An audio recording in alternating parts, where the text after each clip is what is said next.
Hi hello friends, இன்றைக்கி சட்டுன்னு ஒரு பிரெட் ஆம்லெட் எப்படி பண்ணலான்னு பார்க்கலாம். இது நமக்கு பசிக்குதுன்னா ஒரு 5 மினிட்ஸில் செஞ்சு எடுத்துடலாம். அதுக்கு நான் 2 முட்டை எடுத்திருக்கேன். ஒரு பெரிய வெங்காயம் சின்ன சின்னதாக கட் பண்ணி சேர்த்துருக்கேன். அது கூடவே பச்சை மிளகாய் ஒரு மீடியம் சைஸில் எடுத்து அதையும் கட் பண்ணி சின்ன சின்னதாக சேர்த்துருக்கேன். நீங்கள் எரிப்புக்கு ஏற்ற மாதிரி 2 மிளகாவும் சேர்த்துக்கலாம். கூடவே ஒரு மீடியம் சைஸில் தக்காளி பொடி பொடியாக கட் பண்ணி சேர்த்துருக்கேன். பெப்பர் பொடி கொஞ்சமாக 1 ஸ்பூன் சேர்த்துக்கோங்க.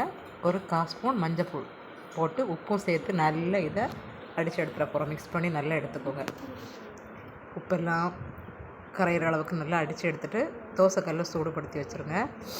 நமக்கு ஈவினிங் டைமில் பசிச்சுன்னா இது ஒரு 5 மினிட்ஸில் டக்குன்னு செஞ்சு எடுத்துடலாம். ரொம்பவே டேஸ்ட்டாக இருக்கும். இல்லை டீ கூட சாப்பிட்லாம், ரொம்ப நல்லாயிருக்கும். காலைல டிஃபனுக்கும் இந்த மாதிரி பண்ணி சாப்பிட்லாம். இப்போ பாருங்கள், தோசைக்கல் சூடானது இதை நல்லா பரத்தி விட்டுருங்க. பரத்தி விட்டு கொஞ்சம் லோ ஃப்ளேம்லேயே இருக்கட்டும்.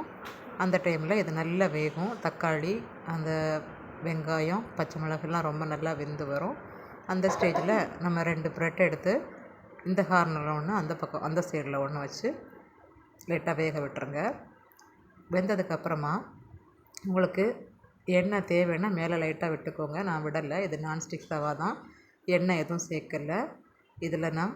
இதை நான் இப்போ வெந்த உடனே மடித்து எடுக்க போகிறேன். இந்த பக்கமாக மடிச்சுட்டு சென்டரில் ஒரு கட் பண்ணி இந்த ப்ரெட்டை அந்த ப்ரெட்டு மேலே தூக்கி வச்சிட போகிறேன். வச்சுட்டு இதை நம்ம கட் பண்ணி எடுத்துக்கலாம். அது லேயராக சூப்பராக இருக்கும் சாப்பிட்றதுக்கு. பாருங்கள், நம்ம ப்ரெட் ஆம்லெட் ரெடி ஆகிட்டு இதை நான் ஒரு பிளேட்டில் மாற்றிட்டு கத்தியால் சைடாக கட் பண்ணி எடுக்கிறேன். பாருங்கள், ரொம்ப டெலிஷியஸாக இருக்குது. பார்த்திங்களா, ரொம்பவே டேஸ்ட்டாக இருக்குங்க. ஒரு பிரெட் ஆம்லெட் சாப்பிட்டாலே நம்ம வயிறு நிரம்பிடும். காலைல சாப்பாடு கூட இந்த மாதிரி சாப்பிடுங்க. இட்லி தோசைக்கு பதிலாக இந்த மாதிரி செஞ்சு சாப்பிடுங்க. ரொம்பவே நல்லாயிருக்கும். நீங்களும் பிடிச்சிருந்தா லைக் பண்ணுங்கள்.